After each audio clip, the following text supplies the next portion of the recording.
Hello, friends, and welcome back to Stories About Entitled People. Called the cops over $9? Who does that? Apparently an establishment that wants you to pay for their services rendered. Who knew people like getting money for what they do? But before we begin, don't forget to subscribe to our channel if you're new here and turn on notifications so you don't miss a new video every single day. Here we go. You refuse to pay for your food? I'm calling the police. When I was in high school, I worked at a restaurant. At the restaurant, if you ordered a dinner, you normally got a free salad bar, and at our establishment, this also included the vegetables on the hot bar. One night, a couple came in and ordered drinks and steak dinners. Well done. I explained that the salad bar was at their disposal and brought out their drinks. They were both rude to me, but I was used to this behavior at the time. When you serve tables, getting treated like crap just comes with the job. They had 2 plates each off the bar by the time their steaks came out. Keep in mind this was late at night and they were the only ones there. They didn't have to wait very long for their dinners. As soon as I put the steaks down, the wife cut it with her steak knife and said that the steaks were too tough. I asked if they wanted the kitchen to recook them, but they said no, they just wanted to cancel the order. I took the plates back to the kitchen and told the manager, who proceeded to pull apart the steak with her hands. It wasn't tough at all. Customers did this sometimes. Our district manager was notorious for giving free stuff away. Most customers would run you to death, and then when they got up to the register, they would demand discounts. As was our policy, I changed the ticket to charge them for only salad bars and removed the steaks. When I brought the check to the table, they said, no, we aren't paying for anything tonight. I explained the policy and said, since you ate off the salad bar, I have to charge you for it. They made the biggest ruckus ever over that check. It was only $8 or $9, but they acted like we were doing them so wrong. Everyone on staff was upset, the restaurant was empty, and we were all there after close dealing with these people. The manager tried to explain it to them, but they said that they were not paying, and that was final. The manager was done. She said if they left without paying, she'd call the police. They left. The manager told me to follow them out and get their license plate number. I made a busboy go out with me because I was only 17 and scared of everyone. The manager called the police. The CBs heard the manager and walked past their car in the lot. I guess they were just going to leave it behind and come back later. But here's the thing. We were in a small town, and I guess the police didn't have a lot going on because I only had stepped a few steps into the parking lot when the 3 cop cars pulled in and surrounded them. It was like a scene out of a movie, and I'm so happy I got to witness it. They marched the CBs right back in and made them pay their bill. The whole time, the wife was crying and saying, called the cops over $9? Who does that? And the manager stood there smug and said they were not welcome back. It was a pretty good night. And if there's any real justice, they made it into the local paper's police report so everyone in town knew what cheap scumbags they were. And our second story, parking lot revenge. This happened about 8 years ago. Our local mall has a relatively small parking lot, so over the holiday season, unless you sacrifice a lamb to the parking deities before venturing out, chances are you won't find a spot unless some kind stranger takes pity on you as they're leaving. I was walking out of the mall and find some D-bag and his friends in a modded out truck with monster tires flagged me down and asked me if they could follow me and have my spot. I said that was fine and that I was parked a ways down the aisle. After walking a little ways, they started honking at me to hurry up and laughing. I just shrugged and kept walking. Then they decided to bump me with the truck as he screamed he's in a hurry and to walk faster.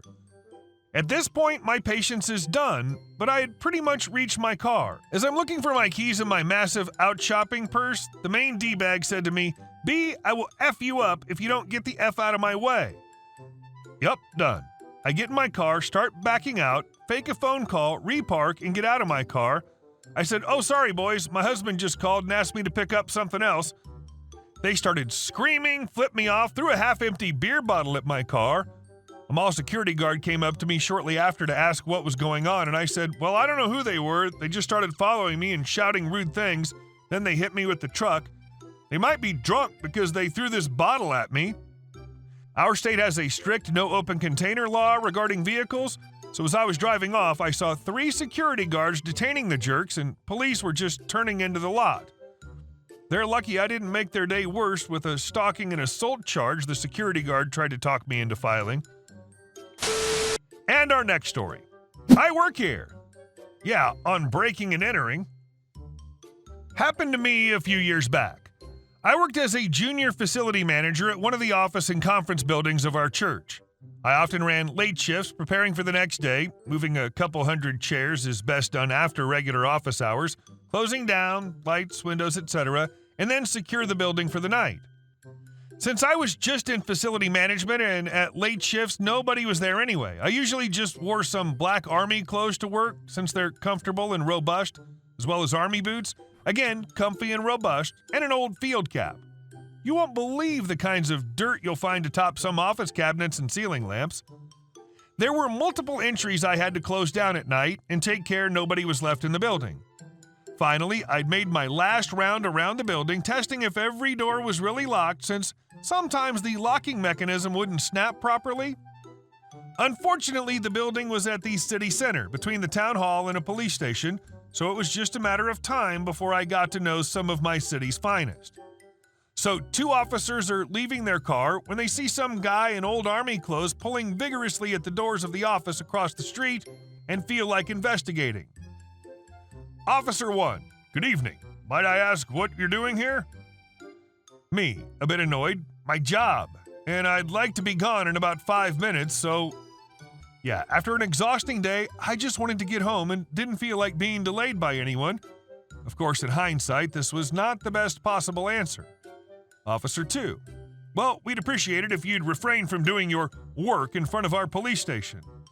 Me, very much missing what the police officer's getting at, thinking this to be some kind of harassment whilst pulling again at the door, which indeed opens. Well, I'm sorry to hear that. I'll be away as soon as I've taken care of this. At that moment, I reached for my pocket to get the keys and found myself harshly interrupted. Hands where we can see them! Step away from the door! Me, freezing in midair, finally realizing the situation. Now I get it. Sorry. I do work here. It seems like my looks weren't too convincing. Officer 1, I don't think so. Are you daft? We're literally standing right beside you. The sheer audacity. At least we just have to cross the street, he says while grabbing my arm and shaking his head. Me, no sir, I can't. I do indeed work here and got to... Officer 2, yeah, your work looks quite like breaking and entering. So if you'd just come with us... By now, I was annoyed, pissed, and rather desperate. It was past my shift and I couldn't leave with 2 open doors. The last one I would lock on my way out. And this late, they might just keep me overnight at the station and check out my testimonial the next morning. Me, so you're just about to leave this door unlocked and open for everyone else to walk in? Officer 1 to Officer 2, raising an eyebrow. That's right. Would you go around to the main entrance and call their facility management? Officer 2 walks away and, sure, about a minute later, my work phone starts ringing. Officer 1, take your phone slowly and turn it off.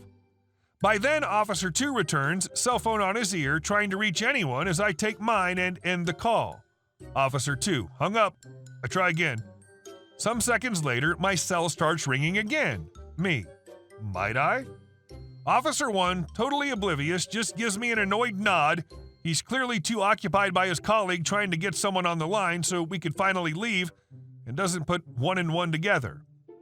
Me, accepting the call. Good evening, officer. Might I finally lock the damn door as I was about to do before you interrupted me? They were rather friendly after that, and even asked me if I'd like a ride home since the whole thing delayed me past the last metro train. In the end, they were quite nice guys, and as annoyed as I was, for they themselves were just about to turn in when they spotted me, we had a good laugh afterwards. As with all things in life, seems like just a big misunderstanding.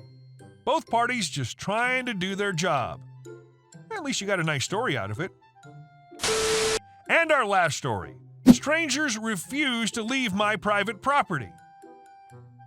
So I live in an area that's seeing a lot of new builds. My husband and I have the last large lot on our street, lived here for 20 plus years.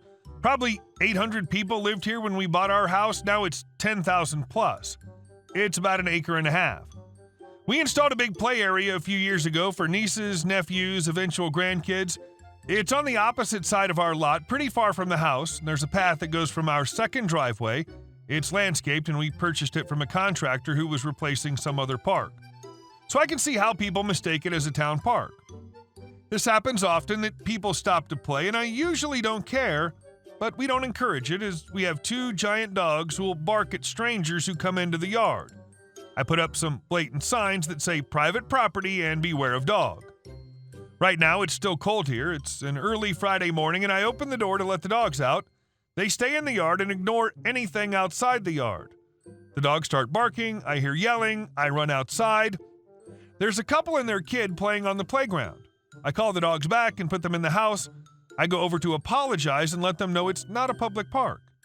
As soon as I get within earshot, the mom starts yelling, "What the F is wrong with you? We're calling animal control on your butt.